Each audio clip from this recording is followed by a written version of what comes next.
Hi, I'm Jessica. Welcome to the shop. Today Roy is out running supplies, so I thought I might come out and give you all a tutorial. I'm going to show you how to make a baking steel. Now let's begin by talking about what good is a baking steel, or even better yet, what is a baking steel? So a baking steel is a piece of metal that is preheated prior to baking. You might have heard of something like a baking stone. It's very similar to that. It goes in the oven, it gets preheated, and then you go ahead and put the food on it. Now, foods that are really good for this application include things like pizza, breads, as well as freeform pies, those that aren't in a pie dish when you bake it. So let me show you the materials that we're going to start with. So the first thing you'll want to do is to get a circle to use. These can also be square or rectangle as well. I have here a couple of different circles. We offer all of these on our website, www.blacksmithpdfs.com, if you want to have minimal handwork into it yourself. But also these can be chisel cut out of a plate, and they can also be plasma cut if you have a plasma cutter. The smallest one here is an 8-inch, just a little over. And so that could be a good baking steel for a single person. And then next we have a 10-inch, which that's going to be the one I'm using today. I already knocked off the slag off the back, so it's ready for me to do the next steps. And then this would probably be good for people that are maybe having up to 4 servings. And then this largest one here is our 12-incher. This one would be really good for like large families, probably as big as maybe 7 to 8 servings of food on them. So again, I am going to start with the 10-incher and make this one up. All right, so what I'm going to be doing is on the front side of my circle, I am going to go around it with a crossbeam hammer, and I am going to texture just the edge.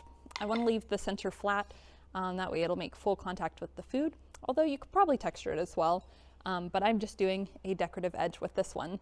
So let's go ahead and get started at that.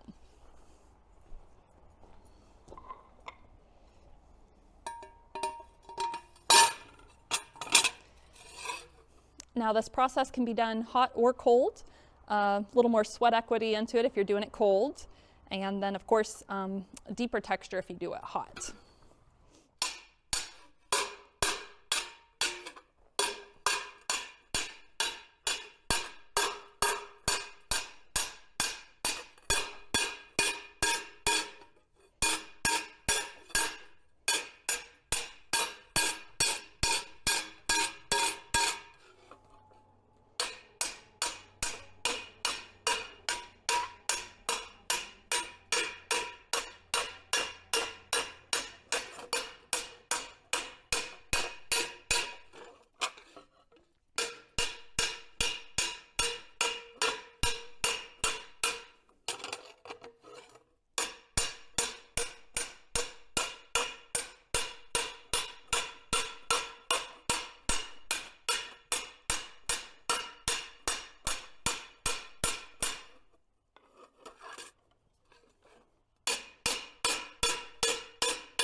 All right, this is textured to my liking.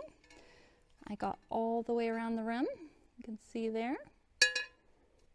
And so the next step is going to be to take this in the house, and I am going to use a Scotch-Brite pad to clean it down from any shop dirt and grime. And then we will apply a food-safe finish to it. So we're going to take care of all of that inside.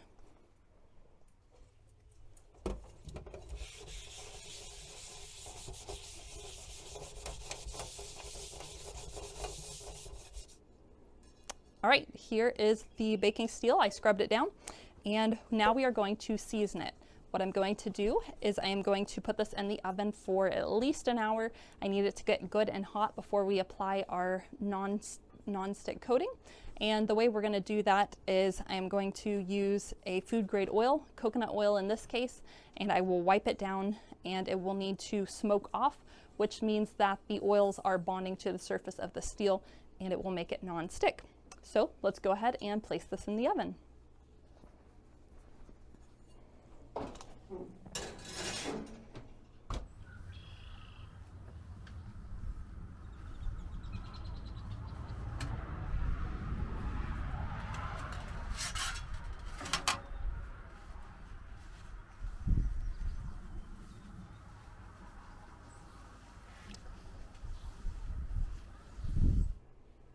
So that first coating wasn't quite enough. It needed to get a little hotter. You can add multiple coats of oil to it and repeat this process to have a good heavy seasoning on it, just like you would do for a cast iron skillet or a hand-forged pan.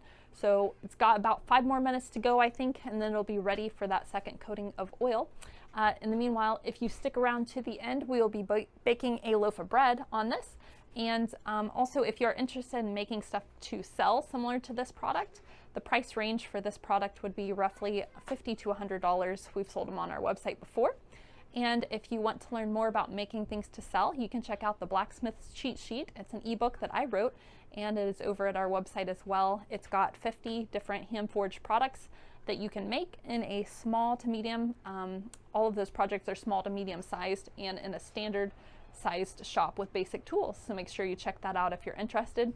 Now let's get this pan out of the oven.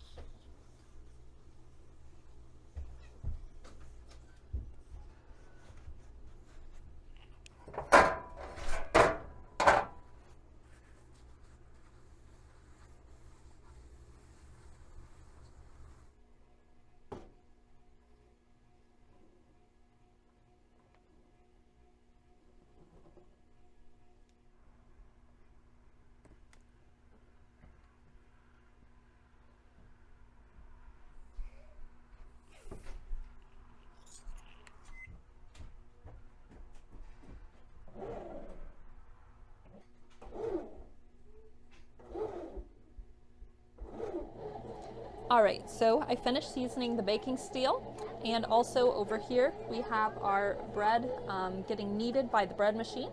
Just makes it a little faster, a little less hands-on for me. We are going to go ahead and put the baking steel in the oven to preheat, and so it will be good and hot for when the bread is done and ready to go in the oven. So I'm just going to set this in. Normally it will need to preheat for about 45 minutes.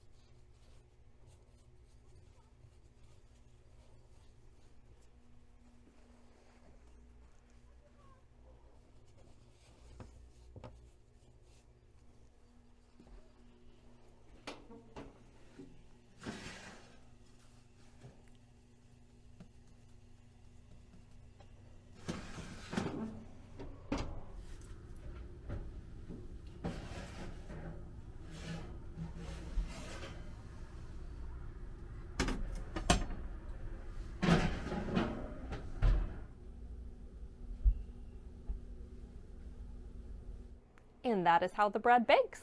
I had a lot of fun making this project and making the bread as well. It was a fun little afternoon deal, and I hope you enjoyed it as well. If you get the chance, swing by our website if you want to pick up blanks for making baking steels of your own. The link will be down in the description below. I hope you are inspired to try this out or try forging something new for yourself. Thank you for joining me, and we will catch you on the next one. God bless.